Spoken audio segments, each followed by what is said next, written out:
Monday, the 18th May 2025, I received intelligence reports that President William Ruto had ordered that I be dealt with once and for all. And since the goons sponsored by the state on several occasions had failed, police and other state security agencies had to come in.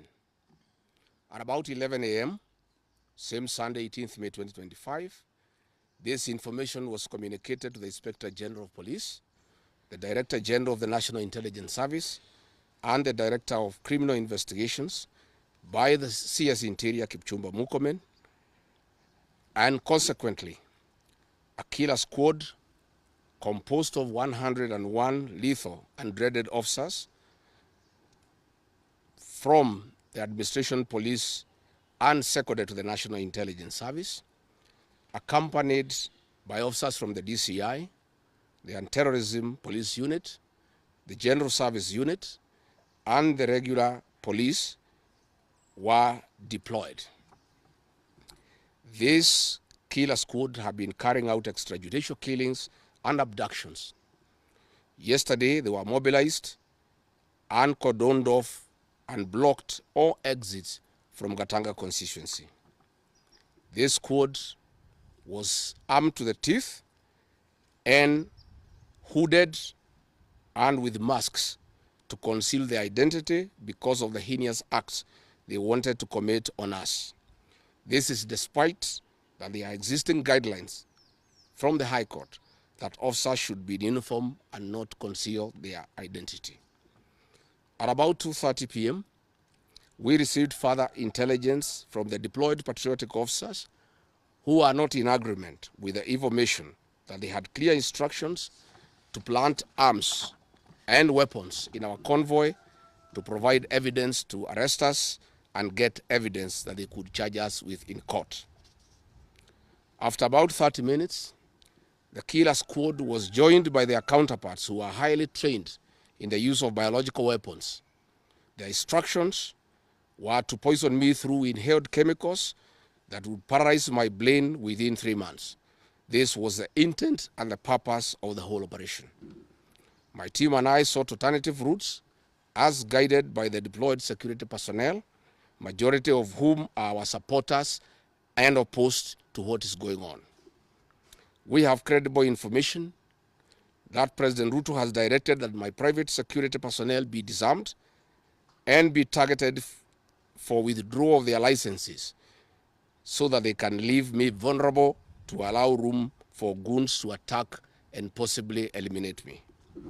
President William Ruto has expressed ungovernable anger that the state-sponsored goons are being overpowered by my private security personnel who are licensed gun holders.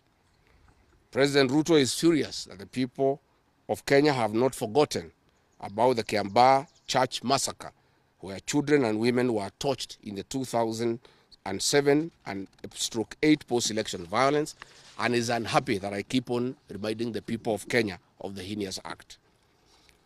I want to say that although Kenyans forgive each other, they cannot forget this, and there is nothing the president can do about it.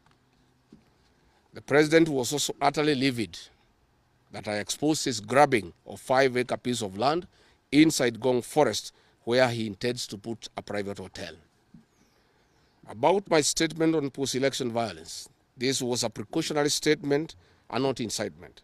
It is based on historical facts and past electoral experiences of 1992, 1997 and 2007 controversial elections, that we must have a free and fair election in 2027. It is my civic duty as a leader to remind IEBC, all agencies and institutions charged with election management, that they must deliver free, fair, verifiable and credible election. I have heard the CS Interior and other pretenders to the throne claim that they will not allow political violence. I urge them to walk the talk. Since November 2024, political violence of great magnitude has been meted on me, my family and my supporters. Not a single case has been prosecuted.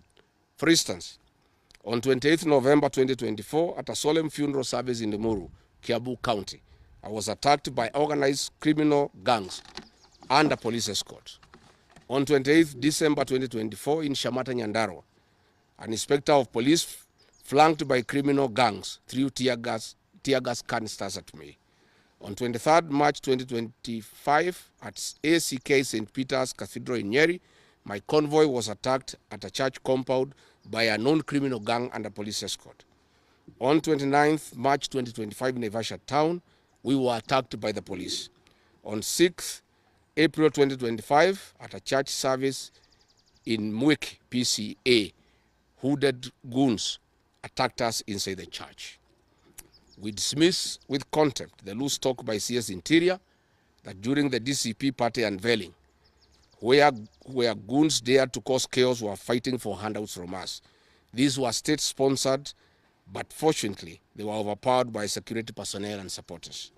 The CS has given instructions that instead of arresting the said goons, they disarm my security personnel to give goons free access to me and my supporters in future occasions.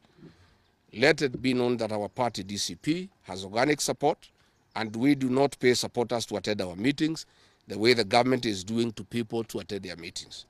Finally, let me assure the planners of this violence that you will not stop the cause of the people of Kenya. The one-term movement and the DCP party popularity will not be stopped and will not be slowed down. The cause to liberate Kenya is not about Rigathi Gachagua. All the leaders with me. Wasting time and resources to stop me is a zero-sum game. The people of the Republic of Kenya have said that lies must stop, roads must be built, corruption must stop, abductions and extrajudicial killings must stop, education and health systems must work. They are some of the things that are making the people of Kenya restless. We are putting our supporters on high alert that they have the right to express their frustrations if injustice is meted on us. My supporters and I will not be cowed or intimidated by the use of the criminal justice system to manage politics. The drama of waylaying us on roads should be stopped. If the government knows that I have committed a crime known under the laws of Kenya and identified in the penal code, they know all my homes. And I'm here. They know my Wamanyoro home. They don't need to waylay me on the road. Let them just come here, and if you have committed a crime, they can come and arrest me and take whatever action that they want to take. That is the end of the statement. Iko swali? Yes. Yes.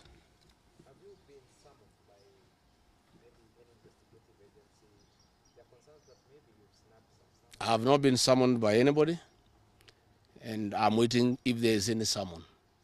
What happened is that they wanted to plant weapons in my convoy, and they wanted to use chemicals so that they can paralyze our brain the way they did to Kenneth Matiba. And that is why we had to take an alternative route to get here. I would have wished they came here instead of wailing us on the road and using those dreaded criminals who are responsible for abductions and extrajudicial killings. And that squad works under the Director General of the National Intelligence Service. It's 101 officers who are recruited from the administration police, and they have been given special training by the National Intelligence Service, and they are responsible for the abductions and extrajudicial killings. And that is the squad that had been planned yesterday and mobilized so that they can incapacitate me and my people. Yes.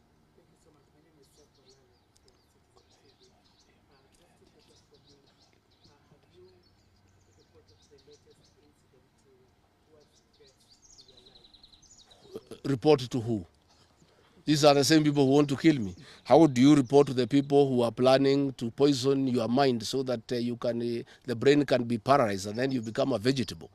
I cannot report. And I wrote to the Inspector General of Police and the Director of Criminal Investigations, instead of answering the issues I had raised, told me to report to the next police station.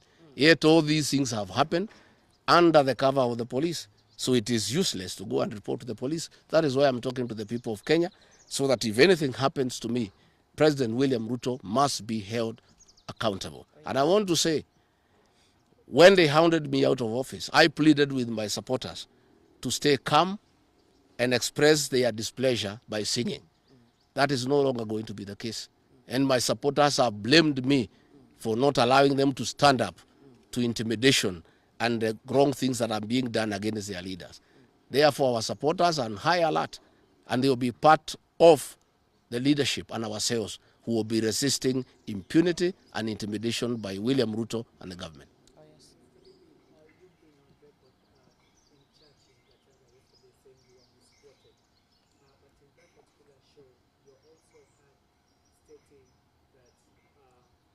Should the elections be rigged in 2027, then it's going to be worse than how it was. I didn't say I was misquoted. I said the interpretation is wrong. People are not interpreting what I said correctly. Mine is a cautionary statement. And history is very important.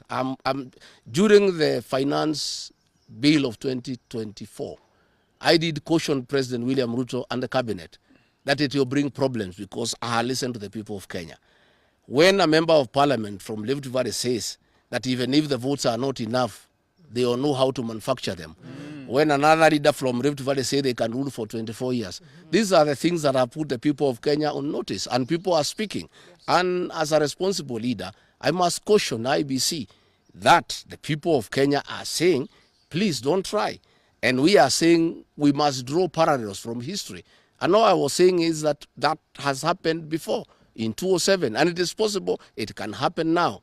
And I was asking IBC to be patriotic enough to make sure they don't put the country into a crisis. That is all I did. I did not ask anybody to cause violence. I did not say people will fight each other. I just said, let's be careful.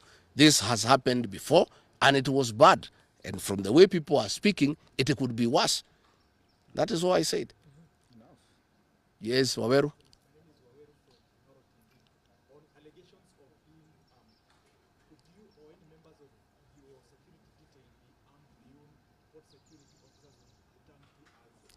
No, I am a licensed firearm holder. I've been licensed as a firearm holder from 1995.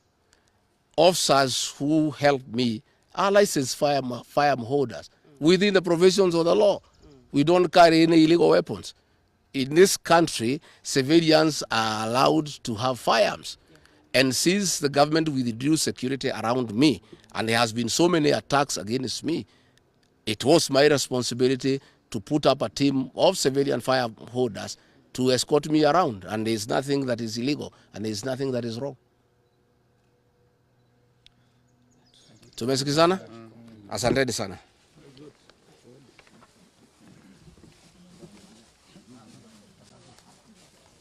Karungo.